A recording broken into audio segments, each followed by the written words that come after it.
आज मैं आप लोगों को अर्तुगरुल ड्रामा की कास्ट के बहुत ही इंटरेस्टिंग और मज़े के इंटरव्यूज़ दिखाऊंगी। अर्तुगरुल का सीज़न 5 खत्म होने के बाद जब अर्तुगरुल से पूछा गया 1 से लेकर 5 सीरीज़ खत्म होने तक का सफ़र आपके लिए कितना मुश्किल था, तो उन्होंने जवाब में कहा कि ये इतना आसान नहीं था। हम सब ने बहुत ज़्यादा मेहनत की, हमारी पूरी टीम ने बहुत ज़्यादा हार्ड वर्क किया, हम लोगों को चोटें भी लगी, हम लोगों को काफ़ी मुश्किलात का सामना करना पड़ा।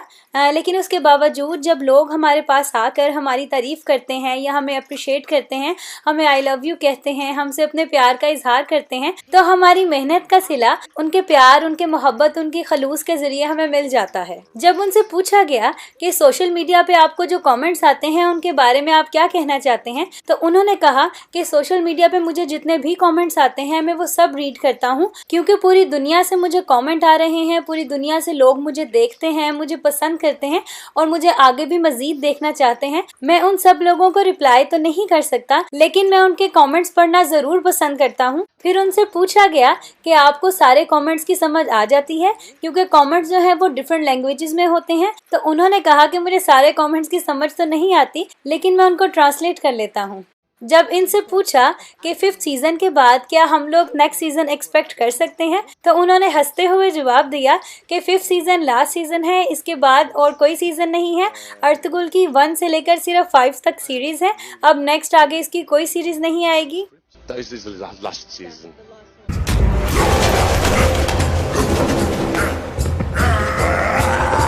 नोयान का कैरेक्टर विलन का कैरेक्टर है, जो कि आपको सीजन 2 में देखने को मिलेगा। सीजन 1 में नोयान का कैरेक्टर नहीं है।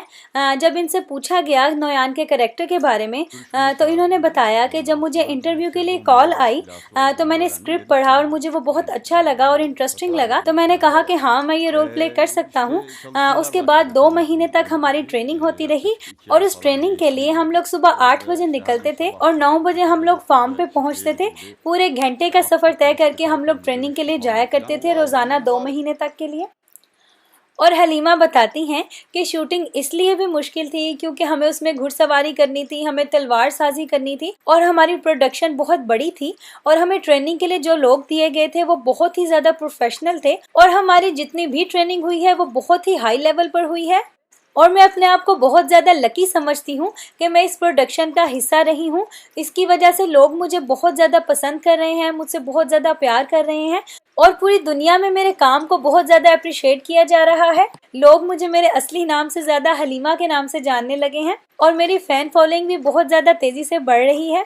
और जो मेरे को स्टार थे उनकी वजह से मुझे बहुत ज़्यादा हिम्मत मिली, ख़ास तौर से सुलेमान शाह की वजह से। उन्होंने मुझे बहुत ज़्यादा मोटिवेट किया और शूटिंग के दौरान मैंने बहुत ज़्यादा लॉन्ग टर्म और अच्छे फ्रेंड्स बनाए हैं। तो मैं अल्लाह का बहुत ज़्यादा शुक्र अदा करती हूँ कि इन सीरीज़ की वजह से मुझे बहुत ज़्यादा फेम मिला है और मुझे बहुत फ़ख्र महसूस होता है कि जिस ड्रामे में मैंने काम किया है वो हमारी हिस्ट्री का इतना अहम हिस्सा है।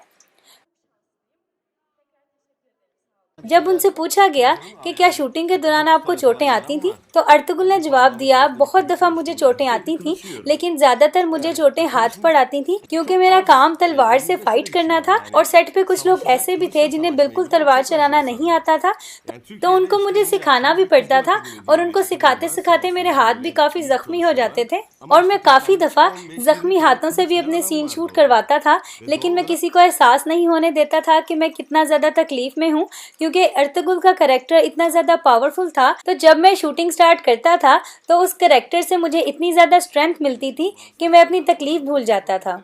अर्तुगरुल बताते हैं कि सेट पे फ़नी बात ये होती थी कि प्रैक्टिस के दौरान मुझे एक आदमी को 20-20 दफ़ा मारना पड़ता था, क्योंकि लोग प्रैक्टिस के लिए कम होते थे। तो जब वो लोग मेरे पास दोबारा से आते थे तो मैं उनको हंस के कहता था कि आप लोग फिर मरने के लिए आ गए हैं।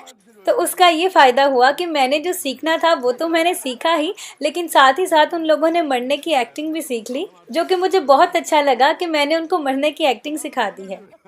सुलेमान शाह बताते हैं, हमारी जो शूटिंग होती थी और जहां हम प्रैक्टिस के लिए जाते थे, जो सेट बना हुआ था वो पहाड़ों पर था, इसलिए वहां पे बहुत ज़्यादा सर्दी होती थी और हमें शूटिंग करते हुए बाज़ दफ़ा बहुत ही मुश्किलात का सामना करना पड़ता था।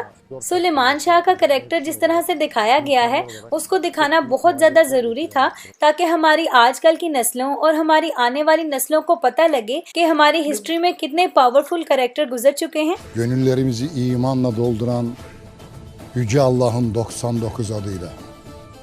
या बिस्मिल्लाह। हाइमा भी यहाँ पे बता रही हैं कि मेरा कैरेक्टर देखने में तो एक हाउसवाइफ का है, लेकिन जरूरत आने पर वो घुड़सवारी भी कर सकती है, वो तलवारें भी चला सकती है, वो अपने दफा के लिए लोगों के साथ लड़ भी सकती है। तो मैं समझती हूँ कि आजकल के दौर में भी औरतों को बिल्कुल इसी तरह से होना चाहिए कि जरूरत आने पर वो मुकाबला भी कर सकें और अपनी फैमिली के लिए दूसरों के साथ मुकाबला कर सकें और अपने सेल्फ डिफेंस और अपने दफा के लिए वो लोग फुली ट्रेंड हों। शूटिंग के उस माहौल में रहकर इन सब चीज़ों को सीखकर मुझे अपना आप बहुत ज़्यादा पावरफुल महसूस होता है और मैं समझती हूँ कि आजकल की औरतों को भी ये सब चीज़ें आनी चाहिए। तो मैं समझती हूँ कि आजकल की औरतों को भी ये सब चीज़ें आनी चाहिए, ये बहुत ज़्यादा ज़रूरी हैं। तो आई होप आप लोगों को मेरी वीडियो अच्छी लगी होगी। अगर आपको मेरी वीडियो अच्छी लगी है तो मज़ीद इस तरह की अच्छी वीडियोस के लिए और इनके एपिसोड्स की उर्दू ट्रांसलेशंस के लिए मेरे चैनल को सब्सक्राइब कर दें, ताकि नई आने वाली वीडियोस और न्यू एपिसोड्स आप लोगों को टाइम पे मिल सकें। Thanks for watching.